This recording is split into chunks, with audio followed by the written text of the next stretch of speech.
La locura de la predicación, 1 Corintios 1 1 a 18 a Corintios 31. 1, versículo 18 al 31. Pero quiero leerte primeramente del versículo 21. Pues ya que en la sabiduría de Dios el mundo no conoció a Dios, mediante la sabiduría agradó a Dios salvar a los creyentes por la locura de la predicación. Hoy yo quiero hablarte acerca de la locura de la predicación. ¿Qué significa la locura de la predicación? Como podemos ver, el apóstol Pablo, viendo el contexto y llevándolo a una interpretación bíblica, el apóstol Pablo estaba hablándole a la iglesia de los Corintios, una carta a la iglesia de los Corintios, un pueblo gentil, un pueblo que no era judío, un pueblo que tenía costumbres, culturas, prácticas y venían con muchas cosas que los judíos no practicaban. Para poder entender lo que el apóstol Pablo le estaba hablando en esta parte de la carta a la iglesia de los Corintios, tenemos que comprender de que esta iglesia era una iglesia gentil y que lo que él hablaba acerca de la locura de la predicación era de que los creyentes en Corintio eran unos bebés espirituales, que a pesar de que Pablo había durado con ellos aproximadamente año y medio, predicando, enseñándoles, adoctrinándoles, Pablo tuvo que exhortarles y decirles: todavía son unos niños a los cuales yo tengo que darle leche espiritual, no puedo darles vianda. Y vemos de que los principios del reino y la verdad del mensaje del evangelio que nos habla en Primera de Corintios, capítulo 1, versículo 18 al 31, es Pablo diciéndole a este pueblo gentil. Recordemos que como era un pueblo de los Corintios, Corintio estaba en la región de Grecia. Los griegos, sabemos muchos, lo que hemos estudiado en las escuelas nos han enseñado, ellos se basaban mucho a la filosofía, se basaban mucho a la sabiduría humana, a las investigaciones. Entonces Pablo le dice en el versículo 18: porque la palabra de la cruz es locura a los que se pierden, pero a los que se salvan, esto es, a nosotros es poder de Dios. Muchos han malinterpretado este pasaje bíblico y lo han llevado a un punto en que el evangelio es una locura. Entonces, convertimos los servicios en unos servicios de desorden, en donde la gente se tira al suelo, donde la gente se arrastra, donde la gente se estremece, donde todo se vuelve un show y un espectáculo, porque el evangelio es una locura. Pero tenemos que llevar la palabra, el contexto, y darle una correcta interpretación a lo que el apóstol Pablo le estaba hablando a la iglesia de los Corintios. Por eso les hablaba al principio, les decía: los Corintios era una iglesia gentil que se basaba en la sabiduría, y por eso Pablo dice: para ustedes que hablan de sabiduría, saben de sabiduría, conocen sabiduría y se quieren mover en su propia sabiduría y filosofías, el evangelio es una locura. ¿Por qué razón? Porque dice el versículo 19, pues está escrito: destruiré la sabiduría de los sabios. Por eso es bueno uno leer los contextos y leer todo el capítulo completo para saber a qué se refiere la palabra. Y desecharé el entendimiento de los entendidos. Dice el versículo 20. ¿Dónde está el sabio? ¿Dónde está el escriba? ¿Dónde está el disputador de este siglo? ¿No ha enloquecido Dios la sabiduría del mundo? Hacen la pregunta el apóstol Pablo.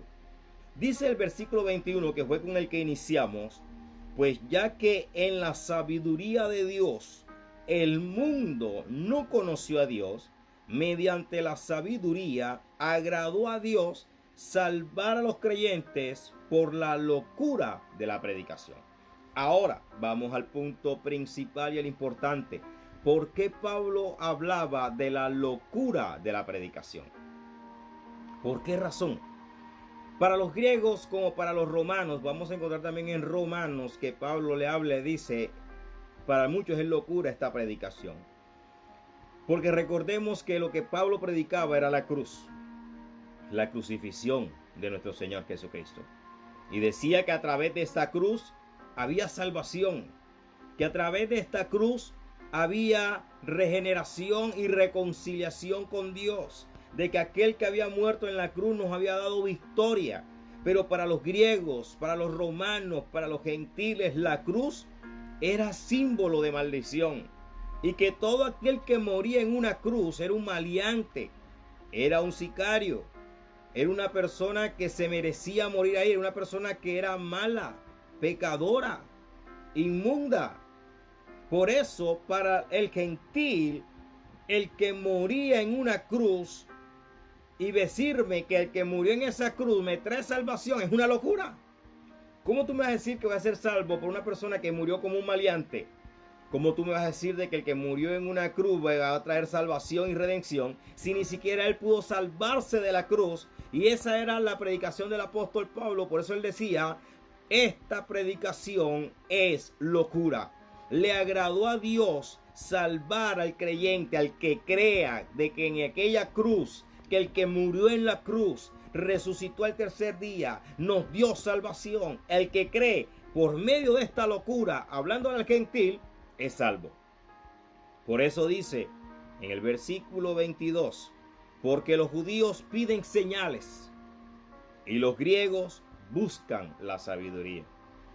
En Dios se destruye toda sabiduría humana y en Dios no hay una señal más grande que la señal de la cruz. No hay más señales. Amada iglesia, amado pueblo, amado amigo, no pidas señal. Ya la última señal ha sido dada y es la señal del sacrificio de la cruz. Es la señal del Cristo resucitado, que murió y resucitó al tercer día dejando la tumba vacía. Y hoy está sentado a la diestra del Padre. Esa es la señal que a nosotros nos favorece. Esa es la señal que a nosotros nos debe importar. Esa es la señal a nosotros como gentiles y como judíos y como todos aquellos que necesitamos de Dios. Esa es nuestra señal y esa es nuestra sabiduría. ¿Cuál es la sabiduría? Creer en aquel que murió en la cruz. ¿Cuál es la señal? Creer que la última señal fue hecha en la cruz del Calvario y que el que murió en la cruz del Calvario resucitó al tercer día y nos ha dado a nosotros, a lo que creemos, vida y vida en abundancia, vida eterna. Por eso dice el 23, pero nosotros predicamos a Cristo crucificado, para los judíos ciertamente tropezadero y para los gentiles ciertamente locura. La locura de la predicación no es un desorden. La locura de la predicación es que tú hables lengua más duro que los demás. La locura de la predicación es que tú patees una silla, que patees el púlpito, que patees el altar. La locura de la predicación es que tú te estremezcas. La locura de la predicación es que tú brinques, que grites, que más levantes las manos, el que más aplauda. La locura de la predicación es predicar el sacrificio de la cruz, aunque muchos no lo crean. Le plació a Dios de que el creyente fuera salvo a través de la locura de la predicación. No de los shows de loco, no de las actitudes como si yo fuera un loco, un maniático, un endemoniado, porque muchas veces estos cultos parecen más cultos de demonios que un culto racional para Dios. Romanos capítulo 12 dice, presenta a Dios todo tu ser, todo tu cuerpo, como sacrificio vivo, agradable a Dios, sacrificio, un culto a Dios, que le adore, que le exalte, que te humilles, que te entregues a Él, creyendo en el sacrificio de la cruz. La locura de la predicación no es más que Cristo crucificado resucitó al tercer día para darnos vida y vida en abundancia. Amada iglesia, no más desorden. No hagas desorden basándote en un pasaje bíblico fuera de su contexto diciendo que el evangelio es una locura. Que Dios te guarde, que Dios te bendiga. Amén y amén.